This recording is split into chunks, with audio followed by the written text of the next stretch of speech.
Hey y'all, what's up? So this is tip number 2, and we talked about the work last time in my video. Doing the work, researching, getting involved in classes, reading, Googling whatever you can. With COVID going on, it's going to be almost impossible for you guys to get into a class right now. But that doesn't mean you get to sit around on your butt if you want to be a working actor. So when you start Googling things like how to be an actor, what classes to take, all these other things, if you're brand new, you want to learn the basics. The basics would be maybe just the terminology. What kind of language is used in this industry? For instance, I went on an audition years ago when I was in Tampa before I moved to Atlanta. And I went on the audition, and the guy was talking, and I was telling him, yeah, I want to do this, I want to do that. He said, well, maybe you should get involved in some classes and some workshops. And I said, okay, yeah, you know, I guess I could do that, what have you. He said, okay, let's get started. He said, slate for me. I looked at him like a deer in headlights. He said, slate. He said, that's why you need to get in classes. You're new to the business. And he says, I'll teach you what a slate is. And basically what a slate is, it's just a marker at the beginning of your video for your audition or whatever you're auditioning for, that the producers and the casting directors can look at, and they'll know who you are and what role you're reading for, and maybe some physical numbers to get an idea of visually what you look like in person if you can't be there in person yourself. For instance, all slates vary, but a basic slate would be something like, hi, my name is J. Oscar Simmons. I'm 6 feet 2 inches tall, and I'm reading for the role of the detective. My agent is John Doe. That's a slate.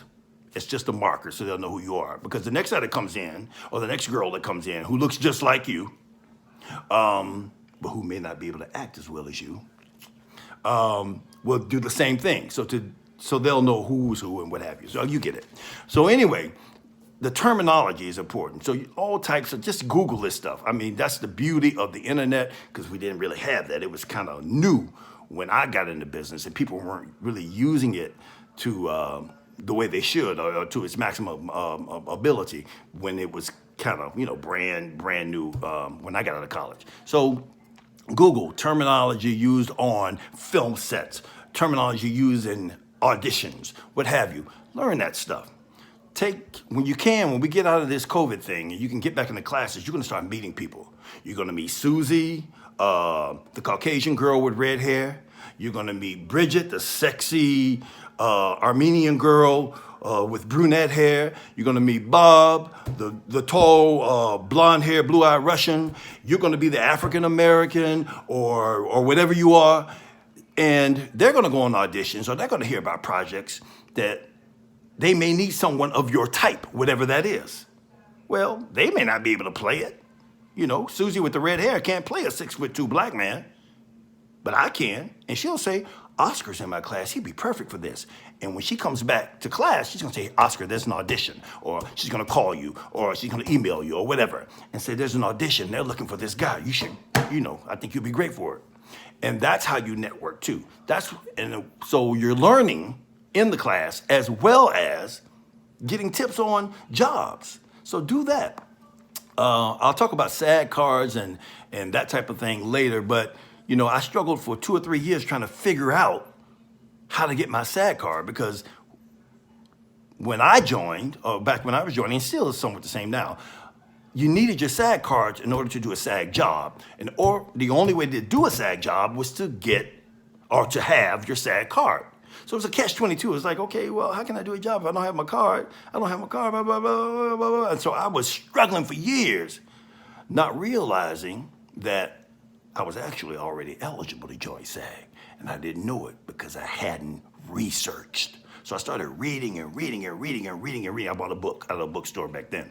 And I'm reading, and I found out that I could get in the union if I had done, this is when SAG and AFTRA were 2 separate unions. Now they're one union. But I found out if I had done an AFTRA job, I would be eligible to join SAG. I said, oh, okay, well, have I done one? Well, I had done Showtime at the Apollo. And I pulled out the contract that I had in my locker for like 3-4 years. And the contract said AFTRA and it said role principal. You had to do a principal after contract in order to be eligible for SAG. All those years, I'm worrying about how I'm going to do a SAG job, how I'm going to get this card. And once I sat down and did the work, the research, I found out I've been eligible all this time. Now it's just a matter of me paying the money and joining. So that's the importance of sitting down and learning, because you're going to discover so many things. It's kind of, I don't know what else to say at this point. I don't want these videos too long, so I'll get into some more specifics later. But I guess what I'm saying in this video overall is the importance of just digging in. You gotta dig in. Do your church plays, your school plays, do some acting around your house, print some monologues that you think fit well with you off the computer, or read them off your phone or whatever, at home. You know, while this social distancing thing is going on.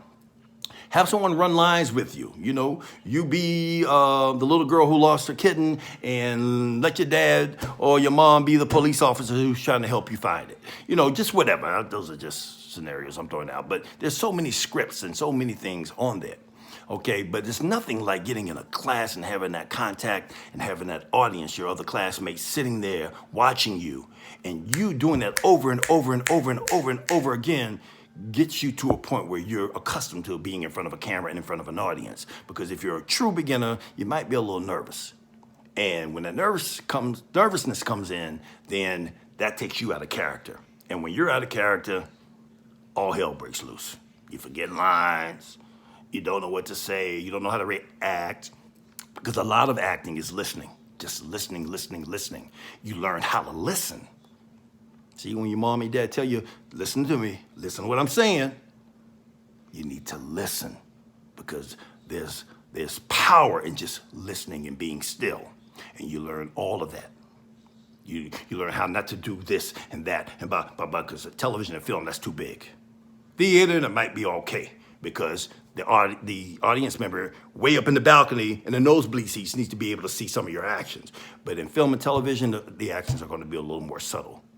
You don't have to blink your eyes in film and TV. They're going to see you blink your eyes, you know, naturally. So these are some basic things. So build on that, take that, marinate on that. We're going to build on that even more next week. We'll talk more about unions and what have you. If you have any questions, put it in the comments, and I'll try to hit those questions specifically on the next video in a few days. Okay? Keep reading, keep studying, and when this thing is over with, you'll be ready. You're ready to hit the road. All right, peace. Go get it.